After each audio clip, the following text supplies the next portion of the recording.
असम की राजनीति इन दिनों एक बेहद ही दिलचस्प और निर्णायक दौर से गुजर रही है, जहां सिर्फ सत्ता की लड़ाई नहीं बल्कि सोच, नेतृत्व और भविष्य की दिशा को लेकर भी एक बड़ी बहस छिड़ी हुई है। नमस्कार, मैं हूं आपके साथ अग्रिमा जादौन और आप देख रहे हैं रिपोर्टर मैडम। गुवाहाटी का सेंट्रल विधानसभा क्षेत्र इस समय इस बहस का केंद्र बना हुआ है। यहाँ मुकाबला है भारतीय जनता पार्टी के अनुभवी और मजबूत नेता विजय कुमार गुप्ता और दूसरी तरफ हैं असम की सबसे युवा और उभरती हुई उम्मीदवारों में शामिल कुंकी चौधरी के बीच।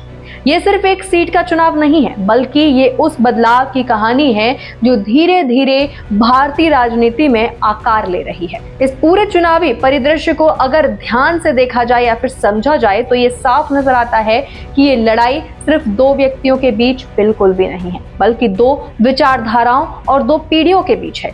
एक तरफ वो राजनीति है जो वर्षों के अनुभव, संगठन की मजबूती और स्थापित ढांचे पर आधारित है। दूसरी तरफ वो नई राजनीति है जो पारदर्शिता, सीधा संवाद और जमीनी मुद्दों पर फोकस करने की बात करती है। विजय कुमार गुप्ता, जिनका नाम इस क्षेत्र में लंबे समय से जाना पहचाना जाता है, उन्होंने अपनी राजनीतिक यात्रा में कई उतार चढ़ाव भी देखे हैं। वो पार्टी संगठन के मजबूत स्तंभ माने जाते हैं और उनके पास एक बड़ा नेटवर्क भी है। उनके समर्थकों का मानना है कि एक बड़े और संवेदनशील क्षेत्र को संभालने के लिए अनुभव सबसे बड़ी पूंजी होती है, जो कि अभी कुंकी चौधरी के पास नहीं है। वे विकास कार्यों, बुनियादी ढांचे और प्रशासनिक स्थिरता को अपनी प्राथमिकता बताते हैं। उनके प्रचार में ये बात बार बार सामने आती है कि उन्होंने जो काम किया है उसी के आधार पर जनता से एक बार फिर भरोसा मांगा जा रहा है। लेकिन इसी स्थापित और अनुभवी राजनीति के सामने खड़ी हैं कुंकी चौधरी, एक ऐसा नाम जो कुछ समय पहले तक बहुत ज्यादा चर्चा में नहीं था, लेकिन आज पूरे असम में एक नई पहचान बना चुका है। वो आसाम जतिया परिषद की उम्मीदवार हैं और उन्हें इंडियन नेशनल कांग्रेस का समर्थन भी मिल रहा है। ये गठजोड़ अपने आप में ही काफी अहम है और दिलचस्प है, क्योंकि ये क्षेत्रीय और राष्ट्रीय राजनीति के बीच एक पुल बनाने की कोशिश भी माना जा रहा है। कुंकी चौधरी की सबसे बड़ी खासियत उनका व्यक्तित्व है, यानी कि सादगी, आत्मविश्वास और लोगों से जुड़ने की कला। जब वो मीडिया के सामने आती हैं तो उनकी बॉडी लैंग्वेज ही बहुत कुछ कह देती है। न कोई बनावटीपन, न कोई डर, न कोई हिचकिचाहट। वो हर सवाल का जवाब बड़ी ही सहजता से देती हैं। वो पत्रकारों से औपचारिक दूरी बनाकर नहीं, बल्कि एक दोस्ताना अंदाज में बातचीत करती हैं, जो उन्हें और भी ज्यादा करीब बना देता है लोगों के। उनका पहनावा भी उनकी पहचान का हिस्सा बन चुका है। जी हाँ, साधारण भूरे रंगों का कुर्ता पजामा, जिसमें वो एक आम लड़की की तरह नजर आती हैं, लेकिन उनके विचार और उनका आत्मविश्वास उन्हें भीड़ से अलग थलग खड़ा कर देता है। उनके चेहरे पर जो मुस्कान है वो सिर्फ एक भाव नहीं, बल्कि एक संदेश है कि वो इस लड़ाई को पूरी सकारात्मकता और भरोसे के साथ लड़ रही हैं। उनकी रैलियों और जनसभाओं का माहौल भी बिल्कुल अलग तरह का होता है। वहां सिर्फ भाषण नहीं होते, बल्कि संवाद होता है। जब उनके समर्थक जॉय आई असम का नारा लगाते हैं तो वह खुद आगे बढ़कर उस नारे को दोहराती हुई भी नजर आती है।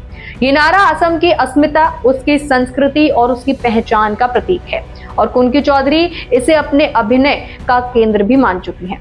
ये साफ दिखता है कि वो अपनी जड़ों से जुड़ी हुई हैं, राजनीति करना चाहती हैं। वहीं अगर अब उनके एजेंडे की बात करें तो वो बड़े बड़े वादों के बजाय छोटे लेकिन महत्वपूर्ण मुद्दों पर फोकस करती हैं। वो कहती हैं कि उनके लिए सबसे जरूरी है युवाओं के लिए रोजगार और महिलाओं की सुरक्षा, साथ ही शिक्षा की बेहतर व्यवस्था और स्थानीय विकास।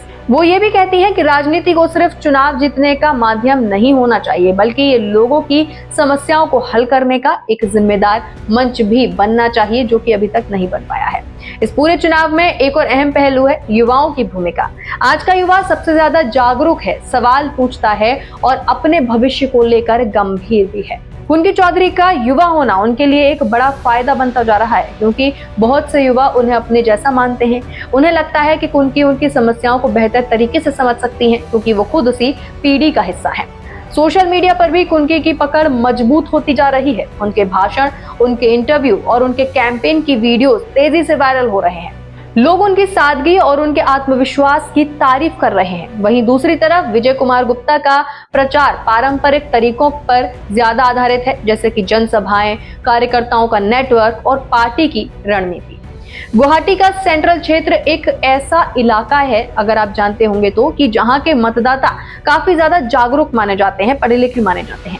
यहाँ लोग सिर्फ पार्टी के नाम पर वोट नहीं करते, बल्कि उम्मीदवार की छवि, उसकी सोच और उसके काम को भी ध्यान में रखते हैं। यही वजह है कि ये चुनाव और भी ज्यादा रोमांचक और रोचक भी होता जाता है, क्योंकि यहाँ हर वोट सोच समझकर डाला जाएगा। जैसे जैसे मतदान की तारीख नजदीक आ रही है, दोनों उम्मीदवार अपनी अपनी पूरी ताकत झोंक रहे हैं। हर दिन नई रणनीतियां बन रही हैं, नए मुद्दे उठाए जा रहे हैं और जनता तक पहुंचने की कोशिश भी की जा रही है। एक तरफ अनुभव की मजबूत दीवार है, तो दूसरी तरफ बदलाव की तेज हवा। इस चुनाव को लेकर राजनीतिक विश्लेषकों की भी अलग अलग राय जो है वो सामने निकल कर आ रही है। कुछ का मानना है कि अनुभव आखिरकार जीत जाएगा, क्योंकि राजनीति में स्थिरता और समझ बहुत जरूरी होती है। वहीं कुछ का कहना है कि इस बार जनता बदलाव के मूड में है और वो एक नए चेहरे को मौका भी दे सकती है।